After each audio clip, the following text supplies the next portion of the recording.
Hey Flosstube, it's Barbie, Petal Pusher.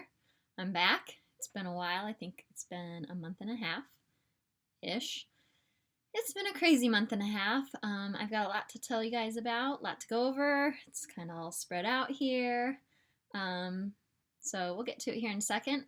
Quick life update if you are interested. So spring has come and gone. We are fully into what I consider summer now that it's June. Kids are out of school, so that's been a change for the last 2 weeks or so. Everybody had their birthdays, all the kids. So we did all that stuff, craziness of end of the school year stuff. And yeah, so since summer got out, everyone's like, oh, you're having a great summer. I was at church this morning and several different people asked me, I'm like, no, it has not been a good summer. So we got out the Friday before Memorial Day. And my husband had his 20th class reunion that night, so we had to drive real quick to his hometown, which is just a little over 2 hours away from where I live. We did that. We spent the next day with his parents and drove home that Saturday night. And early in the wee hours of Sunday morning, it's the dreaded little feet coming in your room. Mom, my tummy hurts.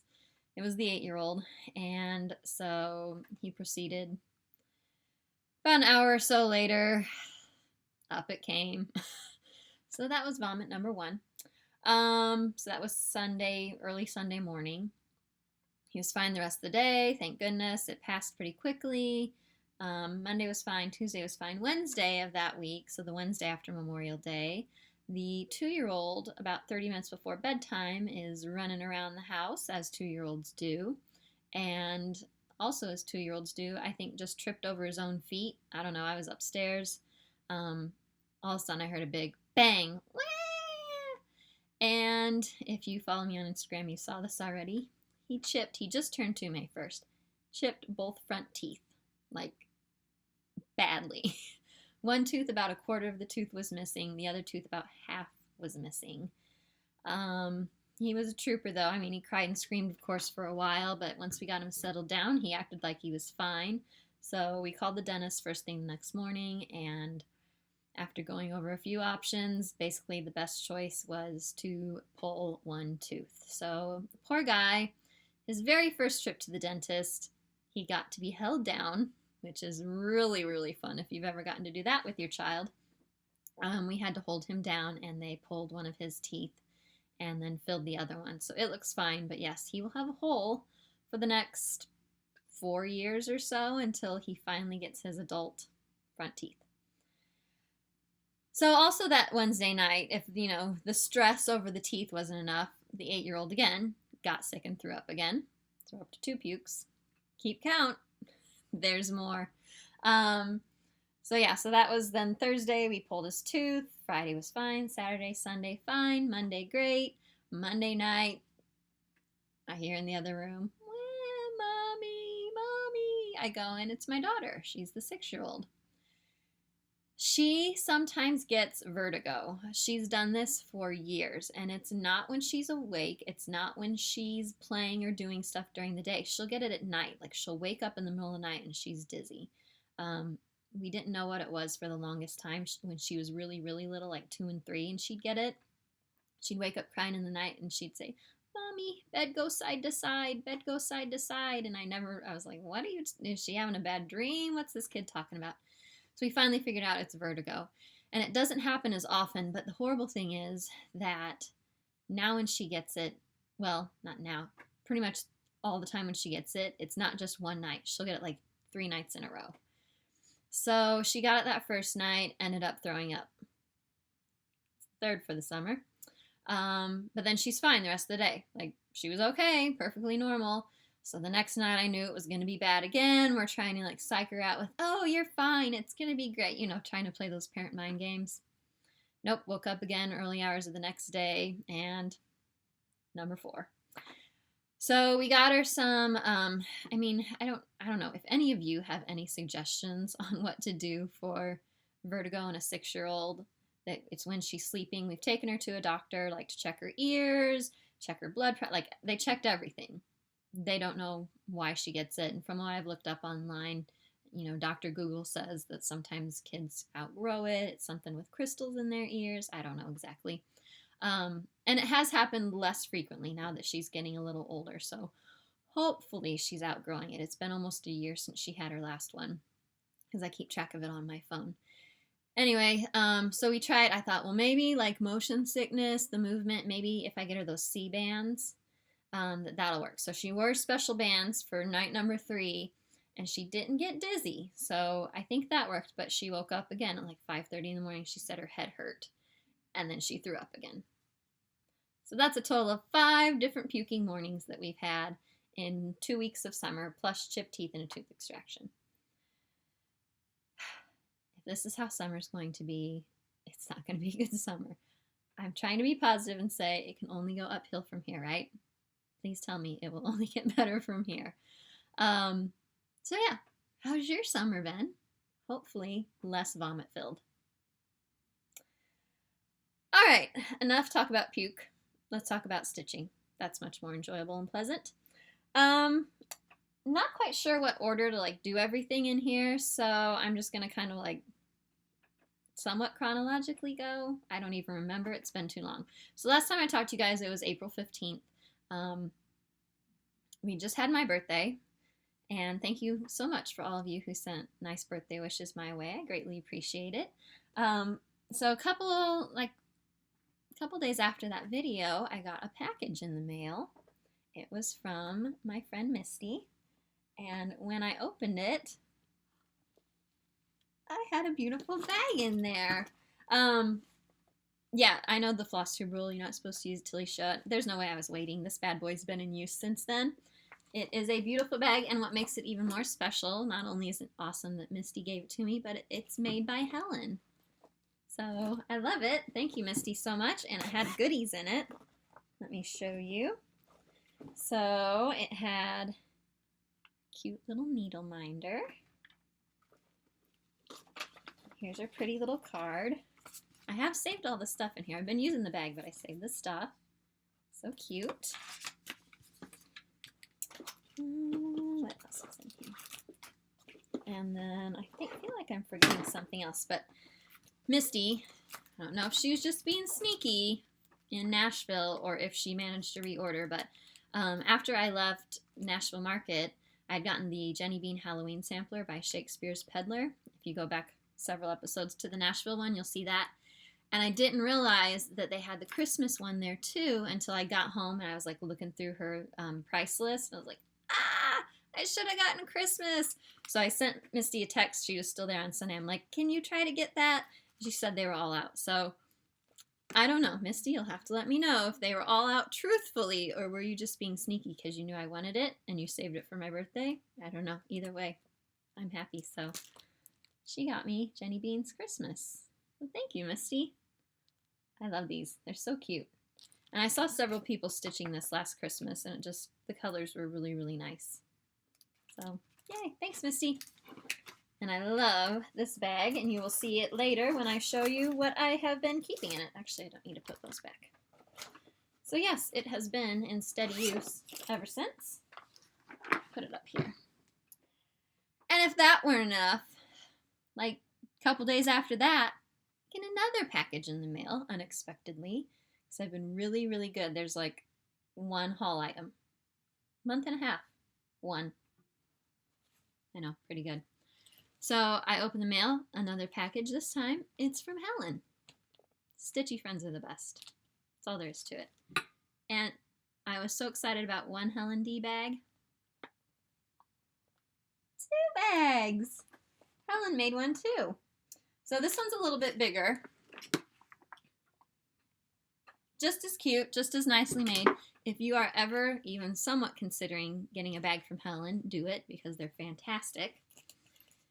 This one is also in use. You can feel all the stuff in it. But let me show you the goodies that were in there. Super cute little card with turtles. Who doesn't love some jewels? And like retro stuff, that's totally up my alley. Helen knows me too well. And this cute little Notions bag, which I love. Do you ever look back at like old pictures and think, how everyone used to look so nice all the time and like well dressed, and like here I am scuzzing it in a tank top? I'm probably more comfortable than they were, but they look pretty sharp. This is in use also. So thank you, Helen. I love it. I use it all the time. This is a big one. It fits a nice big Q-snap that you'll see here later. So they're awesome. Go get a Helen bag. They're great. So those were gifts. Haul, my one haul item, I have to blame Helen.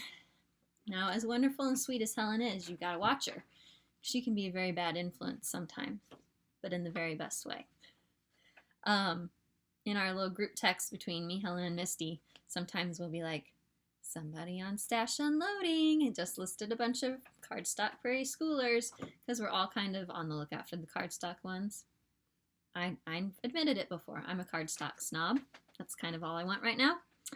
And goodness knows I got enough back here in this bookcase to last me a very long time. So this was one that about a month or two ago I was kind of on Helen's case because she had alerted me to a sale, but she had already gone through stuff and picked out what she wanted. And this was one that she got to before I did. But she redeemed herself. She alerted me to this sale, and I was able to get it this time. So it is Autumn Samplers by Prairie Schooler. So now I have spring, summer, and autumn. The winter one, I don't know. I'll have to look at it again. The winter one I'm not crazy about because like there's no color to them.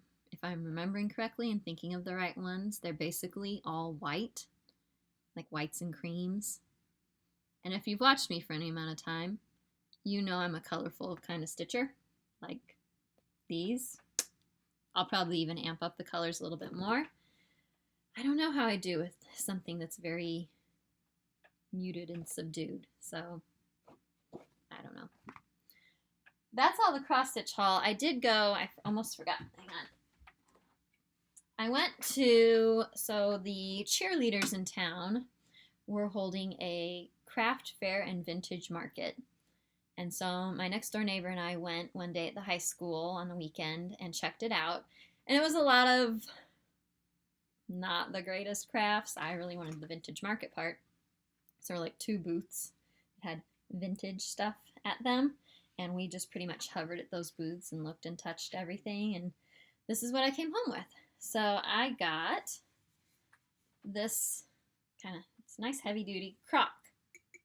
Now, I'm sure this once had a lid. I mean, by the little lip here, I'm sure it did.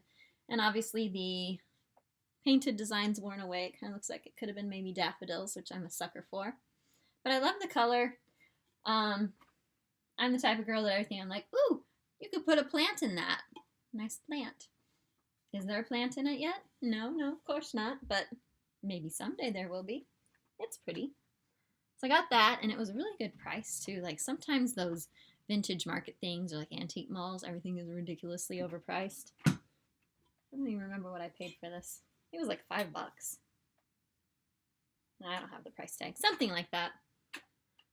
Which, okay, sure, yeah, $5. The other booth that had stuff, I went a little wild. I'm not really wild, but I don't think wild and doilies ever really go in the same sentence for most people. But I've always loved old doilies. I know, I'm weird, it's cool. So I got these. I need a good way to hold these. What do I have around me that's just plain and dark? This will work. So I got a whole bunch of really pretty doilies. Now, I don't know exactly what I'm going to do with these. I've seen a lot of neat ideas and like on Pinterest and stuff. I mean, I've been pinning things about doilies for years of like where they'll put them in a frame like on a black or dark colored background and like and it almost becomes abstract art, or you connect them all together and make a cool table runner. I'm not really a table runner kind of girl because I got grungy children and they would ruin it, but I don't know. These were just too pretty. Look at that. Think about the time that took to make. They're just stunning. And these are all in really good shape. And again, prices were not bad, not crazy. Like, yeah, I've seen doilies where it's like $10 a doily. No, thanks. Got this one. And, oh, there's still more doilies. Got that one. I feel like doily making. Well, I know some of you. Misty, I know you made those like Halloween, the ghosty doily. That was cool. I feel like so many people, it's a lost art. So, okay, I don't think my manila folder's going to work on this one. So, look at that. Kind of like almost a, I don't know, fern leaf kind of pattern. It's a big one though. Anyway, so that's my vintage market haul. And that's all I have for haul, which is not bad at all in my opinion. Let's do a finish. So I had to go back and even look at my last video because I can't even remember what I've been doing since I last saw you. Like, it's been that long.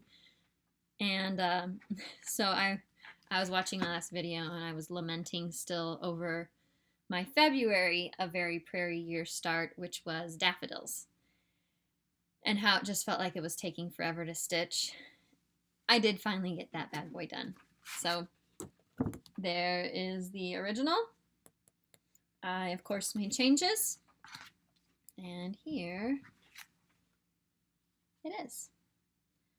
So last time, I think I had most of the house done and I was starting the grass. So got that all done, got the bottom row done. What did I change on here? Yeah, so I brightened up the oranges. I changed the house to yellow. I brightened the blues. I left off the smoke. I gotta peek and see what I did.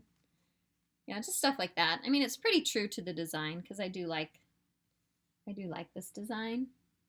But yeah, it had to have some changes. I think I picked my own grass color just to make it really nice and green and grassy.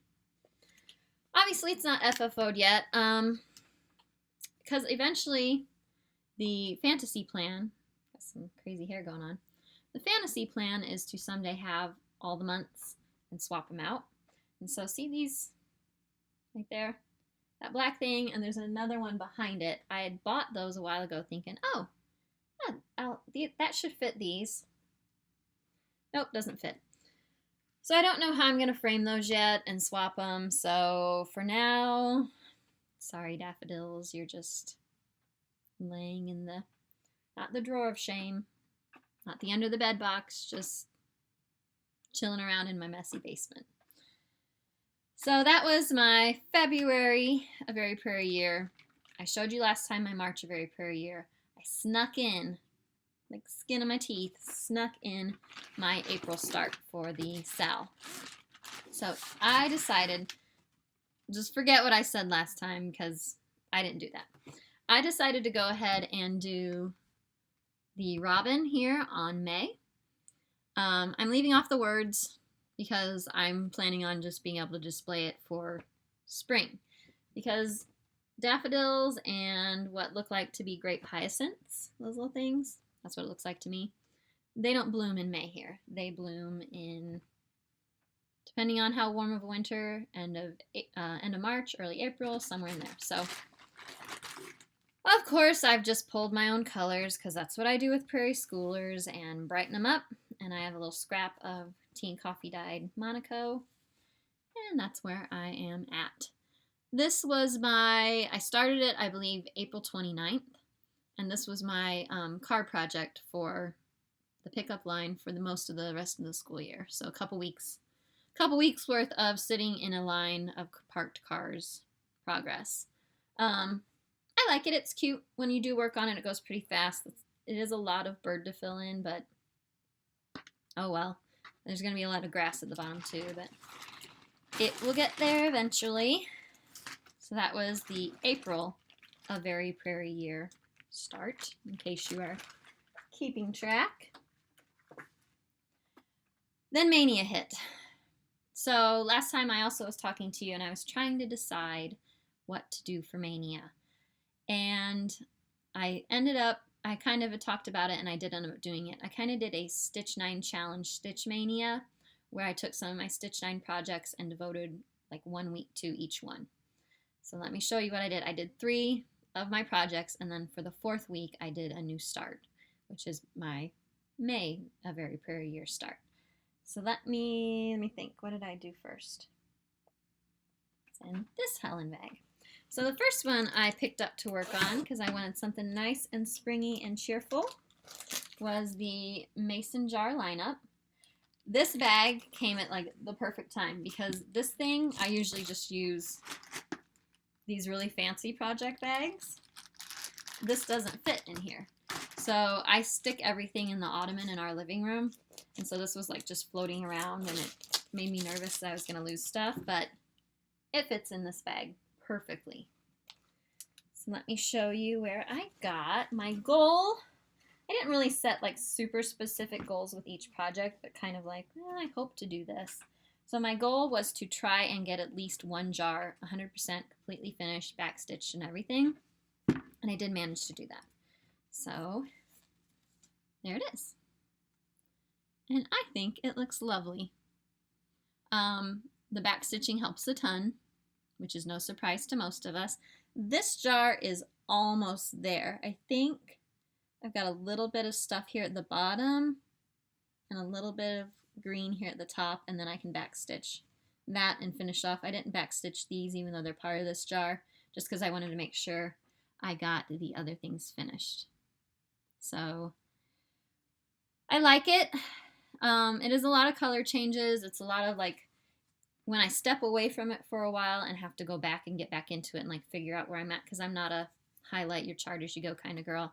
It kind of takes a while to get back in the groove, but once you're in the groove, it's not horrible. Wonderful endorsement. It's not horrible. But I do like it. Will it get done this year? It's not looking all that promising unless I really devote a bunch of time to it. So yes, it's in my Stitch 9, but it might have been a little overly ambitious of me. But at least I'm working on it, so oh well. So that was week 1 of Mania, was that one. Week 2 of Mania, get my next bag back out, is my oldest whip. And that is the Frosted Pumpkin Storytime Sampler. I think I put this away, and I don't know if I said this before or just thought I said it before. I'll say it again. I put this away because, I mean, this is from like 2000. Yeah, this is copyright 2015. So it's been a couple years because I bought it when the sale started. And I kept up at first. So I was doing great. I did all my first 4. I added a little bookcase to Sherlock here. I added a few color changes, you know, brightened up some blues because the rainbow didn't have like blue or purple, or it didn't have something in it, and that just was not going to fly with me. And I was doing great until we got to this one, which was Lady of Shalott, because my intent had been, sorry, there's no good way to hold this. My intent had been to put this in my kids' room, because I did the Once Upon a Time sampler and kind of made it into a pseudo birth sampler for my daughter, and this would be a perfect companion piece. But when you get to Lady of Shalott, like, I think I've heard someone else say, I don't know that. It's not even a story, it's a poem, right? And the only reference of it that I have is from Anne of Green Gables, where, she pretends to be the lady and she's like floating down in the boat, and the boat starts to sink and Gilbert has to rescue her. That's the only reference I have of that. But I stitched it, and then the next, I was like, okay, so maybe that's just a little blip. Then the next one was Phantom of the Opera, which you can see I also stitched, but I'm like, all right, this is not little kiddish at all, and I just kind of lost steam on it. Until I saw somebody about a month or 2 ago on, I think Stitch Mania's Facebook group, had posted a little redo that they had done. And they had recharted, I mean, I've seen other recharts where like people have done Harry Potter and different things like that, which have been cute, but none of them have really like, oh, I gotta do that. I want that. Someone recharted Mary Poppins, and I was like, yes, I'm on board. I need Mary Poppins on the sampler now. So I went on my software and I like kind of based it off of what they did, but added a few different things, made some changes here and there. So I've charted out for this block. This is going to become, you can see, I had it all stitched. I ripped that out and I've ripped all the way down to there. That was my progress in a week. Shows you how much I didn't get to work on it that week. So I'm going to I've recharted and I'm going to make this a Mary Poppins block. And then I'll go ahead and, it won't be a surprise, but I'm going to go ahead and this one I was like, how can I redo this one without like having to rip everything out? Easy. Beauty and the Beast. The rose is already there. So I'm going to tear out her dress and her hair and make her look like Belle. And then I'm going to take little phantom dude out and I'm going to put Prince Adam. So he's already going to be non-beastified because I couldn't fit a beast in that small of a little space. So it's going to be the little prince because I can leave the chandelier and the curtains and everything else. I just got to change the people. So that's the plan. I'm re-energized. My only other one that I'm like, I might have to change. So Anne of Green Gables goes here. She's a keeper. Little Women goes here. Keeper. I think I might change. This is supposed to be... Hold up. Christmas Carol. It's all right. I think I'm going to change that to something else. I'll leave that one a surprise. But the one that's over here is Black Beauty. And I've never read it. I don't know anything about it, really. Just that it's a horse story. I don't know. I feel like we read a lot of stories about horses in like middle school and stuff. And I was always like, I'm never around horses. I don't deal with horses. I don't get it. Sorry, horse people. So anyway, if you have a good suggestion for something to put instead of Black Beauty, let me know. I am open to your thoughts and comments. You should know by now I'm a Disney person, but I don't want to repeat anything that was on the Once Upon a Time sampler. So I'm trying to like, okay, what kind of Disney movies that my kids would know or something similar or stories that I could put in the Black Beauty space that could fit and make sense. So that's where my brain power needs to go at some point. So that was week 2 of Stitch Mania. Week 3, another Stitch 9 challenge piece is Black Cat Hollow by Barbara Anna Designs. Love her designs. They're so great. This one, I also met my goal. So I have converted all my colors just into like stuff from my stash, color and cotton stuff. I started it last year when this piece first came out. And I'm actually on part 2. I'm a middle starter a lot of times. And my goal was to get part 2 done, and I pretty much did. I'll show you why I say pretty much here in a second. I am stitching this on 28 count. It's just an even weave that I brought off of 1, 2, 3 Stitch, and I dyed it gray first, just pearl gray, I think, and then coffee tea dyed it. So there is part 2. All done. Pretty much. I got this little E here to finish. But hey, that'll work until next time. So I can't hold things straight. Have you noticed that? I'm like, ugh, everywhere. I love this. It's super cute. It does stitch up pretty quick. The little witch is cute with her scissors. I was trying to figure out how to give her hair, but it just didn't look right, so she's bald. I did leave the 1692 on this one just because it was already stitched in and I didn't want to go back and rip it out. The top one, I know a lot of people, it has an ABC 1, 2, 3. That will go. I don't feel like I need that in the grass. But yeah. The other thing I might change, just use this little shelf here, is see how it's like the orange buds and then the yellow buds? I don't know if I like that they're separate. So I had to stitch an orange and a yellow for the border, but I might like swap them every other.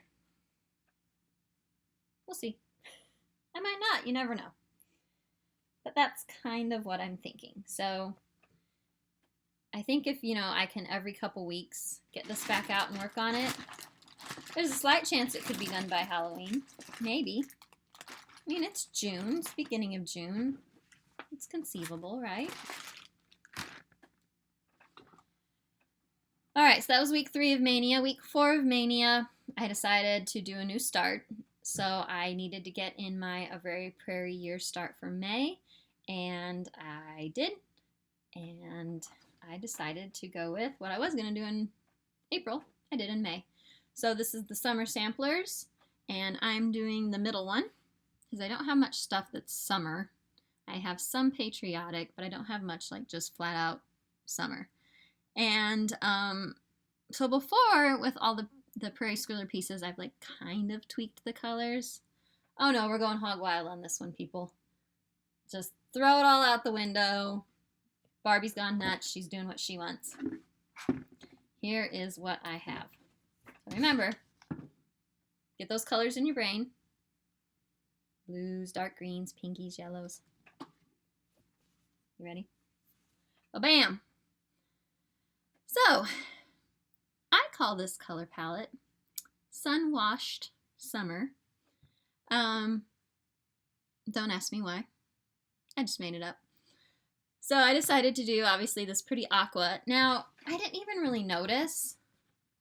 Like, if you look at the word summer, can you kind of see, like, in the middle of the letters, there's like a flower and leafy design? There you go. Thanks, computer. You lightened that up. Like, I never noticed that before. Never. I've seen this stitched by people on Instagram. Never noticed that there were flowers until I started stitching, and I was like, there's a flower here. Well, that's another chance to use another fun color. I love the flowers on there. I think they look so cute. I love that kind of goldeny yellow color. These, again, are Color and Cottons that I'm pulling out of my stash and using them up, because why not? The dark green, I've changed to a minty green. The pink, I think I'm going to go with this coral color for the flowers. And the other thing I'm going to do, because I was pulling all my colors, like I love that sun. I like the little line that says the sun shines, and then down here, upon all alike. So it's got the flowers here, flowers there. This little row of like a swan, a basket of flowers, and a house, I was kind of struggling on, like, ooh, what colors am I going to do there? Forget that. It's getting deleted. So I'm just going to take that out. So it's just the word summer with flowers above and below. And not only will that make it faster, but I think I'll like it better. So I was really loving working on this and wanted to keep working on it. But I do have a new design coming out, hopefully in the next, probably week, maybe 2 weeks. I'll come back with another video, I promise. So I was like, no, you need to put this aside and actually stitch your own piece so you can put it in your shop. But I will get back to this soon because I would love to be able to hang this up like post 4th of July for the end of the summer, because it's just really pretty and fun. And this is just white Monaco. I was like, oh, I don't have any good hand dyed. So I'm like, what's wrong with straight up white? That's going to look great. I think it does. I love it. Love it, love it. Bright, colorful, sunny, happy. Hooray. So, I think that's it. How are we doing? Oh, not too bad. Plans. I need to do a June start for the Prairie Schooler Sal. That probably is going to be snuck in at the end. That's kind of how I've been going lately. Like, ooh, it's 2 days before the end of the month. Sneak it in. I was thinking, do I have them stacked up here? No, I don't. I moved my Prairie Schooler stack somewhere in this mess. I was kind of thinking of starting July because I do think that is on my Stitch 9 challenge. I love July.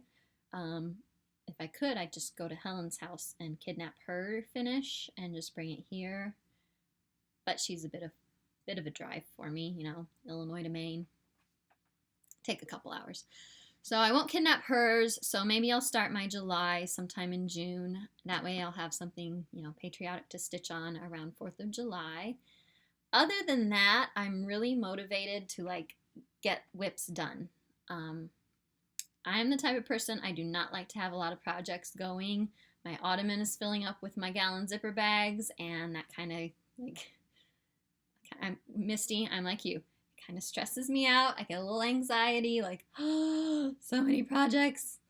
these need done. So I'm hoping that like in between model stitching for myself and doing some new design work, that I can be working on these projects that I've showed you today and getting more progress on them, getting some of them done. I mean, some of them aren't huge, like that robin one. That's not that big.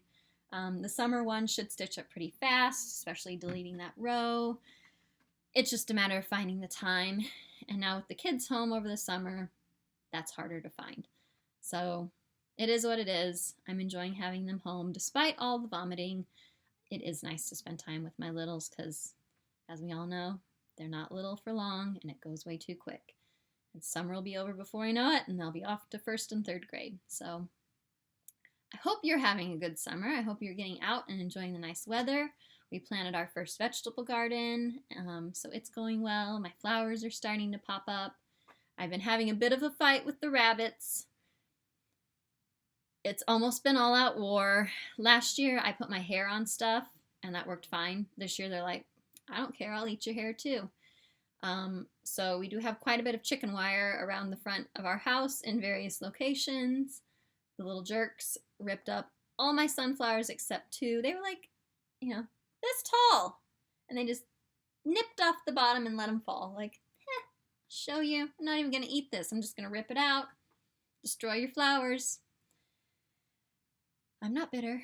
I'm not bitter. So yeah, cayenne pepper seems to be doing the trick.